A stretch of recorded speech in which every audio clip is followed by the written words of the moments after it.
نمائندہ خصوصی فخر نیوز نثار احمد عابد پورے ملک میں لیوی بھتہ ٹیکس ختم کرنے اور پیٹرول کی قیمتیں کم کرنے کے لیے 7 اگست کو سڑکیں بند کرنے والے احتجاج کے حوالے سے ابو بکر چوک وابڈا ٹاؤن لاہور کی رپورٹ پیش کرتے ہیں۔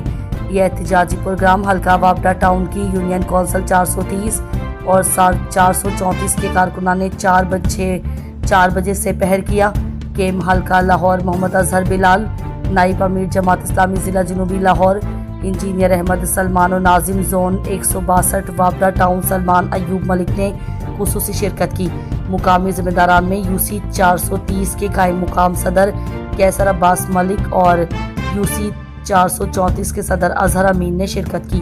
مظاہرین نے پلے کارڈ اٹھا رکھے تھے جن پر لیوی کی ناجائز وصولی اور پیٹرول کی قیمتوں میں مسلسل اضافے کے متعلق تحریریں لکھی ہوئی تھیں۔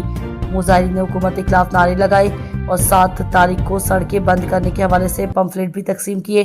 جن کارکنان نے خصوصی طور پر شرکت کی ان میں نثار احمد عابد، رانا لیاقت علی، تاجر رہنما مرزا عاطف بیگ، محمد علی ظفر، انجینئر احسان الحق، ملک محمد انور، ڈاکٹر محمد انجم، نوید اختر، محمد احمد طور، مدثر قمر اور عبد المالک شامل ہیں۔